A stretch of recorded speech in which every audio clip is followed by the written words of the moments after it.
Bonjour, je vais vous proposer aujourd'hui une formation en mode tuto sur la prise de vue vidéo 360 avec cette petite caméra, en l'occurrence une Insta360 One X2 et une perche pour pouvoir réaliser des mouvements. Alors, l'exposé va se structurer en trois parties. La première partie va concerner la tenue de la caméra, la posture du corps. La deuxième partie va concerner la manipulation de la perche, comment on met en mouvement la perche.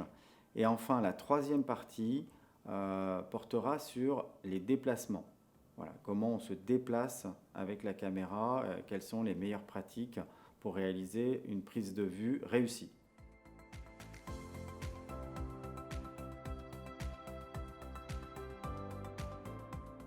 Alors, commençons donc sur la tenue de la caméra, ou plus exactement de la perche. Alors, on va aborder plusieurs aspects.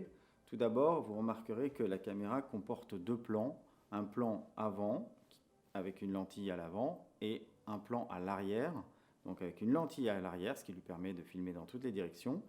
Et bien sûr, sur le plan arrière, vous avez un retour vidéo. On le voit ici à l'image. Et donc, il faut que le retour vidéo se situe vers la personne qui tient la caméra, ce qui permet de contrôler la prise de vue au fur et à mesure, mais surtout qui fixe par convention que cette lentille filme à l'avant. Donc on est sur une position caméra qui va être parallèle à l'axe naturel du corps. Voilà, le plan de la caméra se positionne en parallèle. Donc il faut éviter de tourner la caméra, de créer un angle, notamment avec le poignet. Donc il ne faut pas casser le poignet. Il faut tenir, vous voyez, avec une prise point comme ceci, la perche, et le poignet droit dans l'axe de l'avant-bras. Voilà pour, je dirais, la position de la caméra. Alors ensuite, au niveau de la position plus corporelle, vous avez plusieurs options. L'option souvent la plus utilisée, c'est la tenue dite flambeau, comme on tient un flambeau. Évidemment, un flambeau, alors si on est droitier, on va tenir le flambeau qui est représenté par la perche avec la caméra au bout sur la main droite. Et en fait, la position naturelle de la tenue d'un flambeau, ben, c'est le coude à angle droit par rapport à l'épaule et un axe de l'avant-bras légèrement ouvert par rapport au plan du torse. Okay, légèrement ouvert, ça veut dire un angle entre 30 et 45 degrés.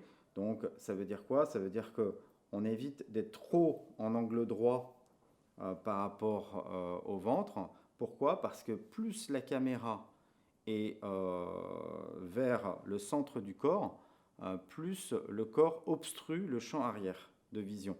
Donc évidemment, pour avoir une vision à l'arrière complètement dégagée, on va avoir tendance à ouvrir légèrement l'avant-bras par rapport au centre du corps. Mais c'est aussi une position de tenue plus naturelle finalement, parce que naturellement, on crée de la souplesse dans la tenue de la perche. Donc l'angle droit, l'avant-bras légèrement ouvert et le plan de la caméra parallèle au corps. Donc là, on a typiquement une position dite en mode flambeau, comme on tient un flambeau. Après, on peut discuter de la hauteur de la caméra, du moins de la tête de caméra. Donc là, comme vous le voyez, je n'ai pas étiré au maximum la perche, donc je suis, on va dire, à hauteur d'épaule. En général, on va créer un petit peu plus de hauteur au-dessus de l'épaule, entre la bouche et le nez. Ça, c'est la position dite à hauteur d'homme, qui donne une vue naturelle par rapport au sol. Alors si on est très grand, un peu plus grand que la moyenne, on va avoir tendance à baisser légèrement la hauteur. Au contraire, si on est plus petit, on peut ajuster légèrement à la hausse. Mais selon les contextes, notamment si on est en intérieur, on va plutôt avoir tendance à baisser légèrement pour ne pas avoir la sensation de vision du plafond trop forte. Alors que si on est en extérieur, on peut plus facilement prendre de la hauteur puisqu'il n'y a pas de plafond et du coup offrir une vision davantage panoramique de la situation. Voilà, donc on peut ajuster aussi en fonction intérieur-extérieur. Donc par exemple dans l'immobilier, on est souvent en intérieur, on va plutôt chercher à donner une vision pas trop haute. Voilà, pour ne pas se sentir écrasé par les plafonds parce que le rendu à l'image en vidéo 360, comme c'est un rendu dans toutes les directions, rajoute de la profondeur et peut donner cette impression que le plafond est un petit peu plus bas que naturel. Voilà donc pour la position flambeau. Et donc ça veut dire qu'on est souple, mais à la fois rigide, en tout cas ferme dans cette position. L'épaule non contractée, détendue. Et naturellement, on va pouvoir se déplacer dans cette direction sans faire bouger l'avant-bras ou bien le poignet ou bien l'épaule. On va avoir cette consistance de toute la partie descendante du bras. Voilà. Alors, on peut aussi choisir une autre position qui n'est pas la position flambeau. Alors, pour donner une image, ça va être plus une position d'escrimeur. Alors, comment ça se passe? Là, on va étirer la perche et on va créer un angle, comme si on tenait un sabre dans les mains. Et donc là, on va créer de la distance entre la caméra et le corps de celui qui porte la caméra. Alors, ce n'est pas du tout grave de pencher la caméra, puisque naturellement, elle va corriger l'axe de l'horizon. C'est ce qu'on appelle la correction gyroscopique. Et elle va donc permettre d'avoir toujours une vision naturelle du lieu. Alors, l'avantage, c'est que la caméra est un peu moins proche de celui qui filme. L'inconvénient, c'est que ça prend un peu plus de place. On a plus d'encombrement avec cette position. Donc après, j'ai envie de dire, ça dépend. Si on a beaucoup d'espace, si on a plus de latitude dans ses mouvements, on peut utiliser peut-être cette posture. Alors que si au contraire, les déplacements, la déambulation est plus contrainte, on va plutôt privilégier une position plus naturelle en mode flambeau.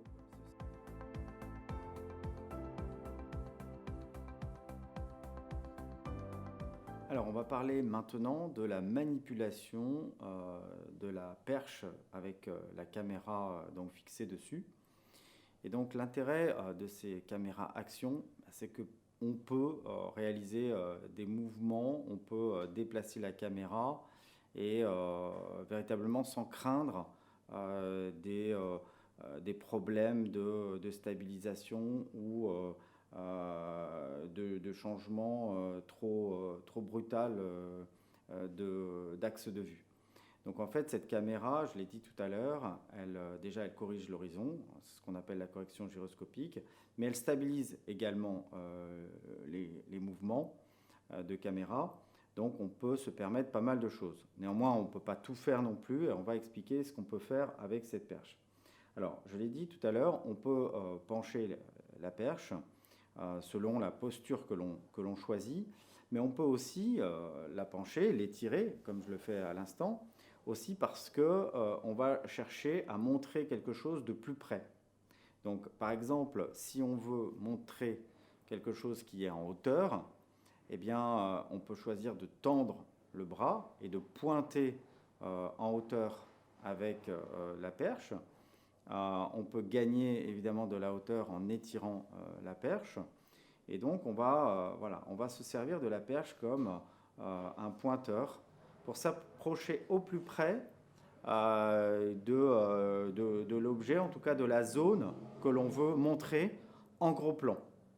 Et l'intérêt de cette caméra, c'est qu'on peut vraiment s'approcher à quelques centimètres si on veut montrer quelque chose de très très près.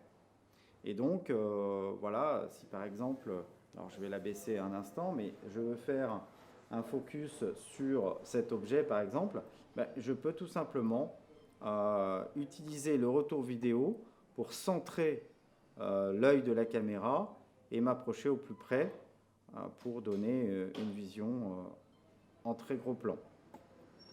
Et ensuite, eh bien, je vais reprendre naturellement ma position standard de déplacement.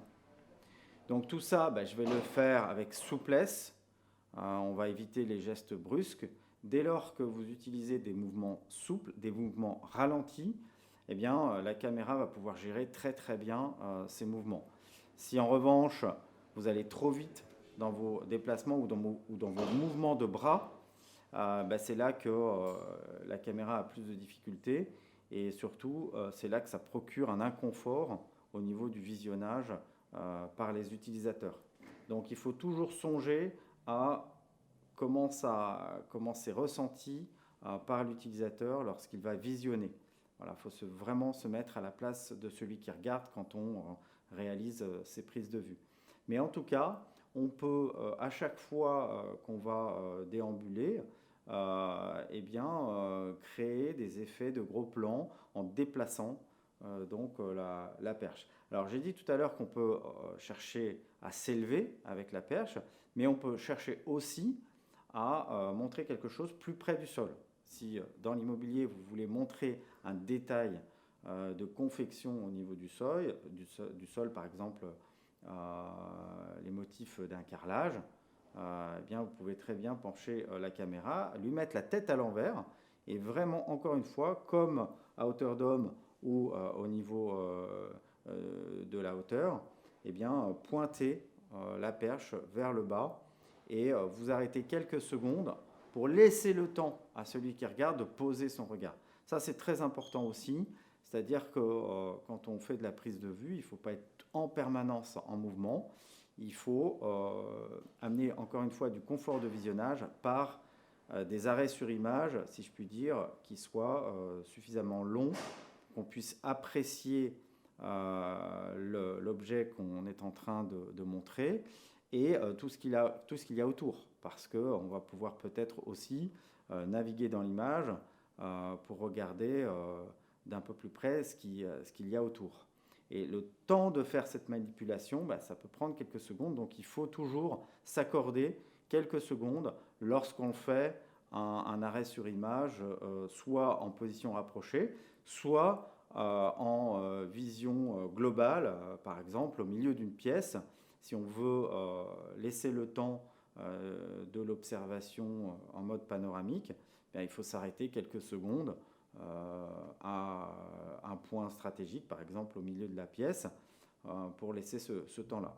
De la même façon, si on a repéré un autre point d'intérêt, par exemple au niveau de la fenêtre, pour montrer une vue, on va pouvoir se diriger gentiment vers la fenêtre, l'ouvrir si elle n'est pas déjà ouverte, et pourquoi pas passer la perche à travers l'ouverture pour amener la tête de la caméra vers l'extérieur et offrir la vue depuis cette fenêtre à 360.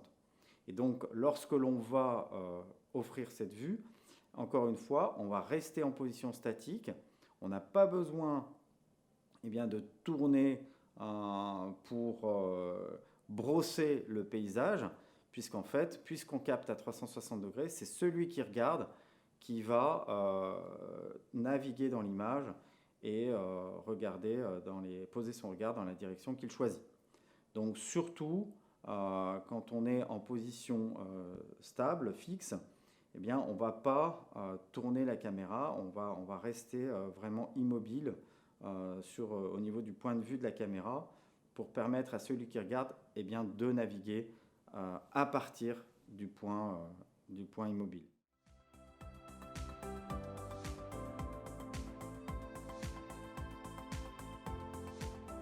Allez, c'est parti pour la dernière partie de la formation qui va concerner le déplacement avec la caméra en main.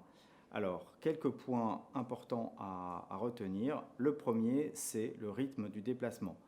Donc, vous allez privilégier un déplacement qui est souple et lent qui restitue je dirais, le rythme naturel de la visite, quel que soit le contexte, dans un contexte immobilier ou par exemple dans un contexte culturel.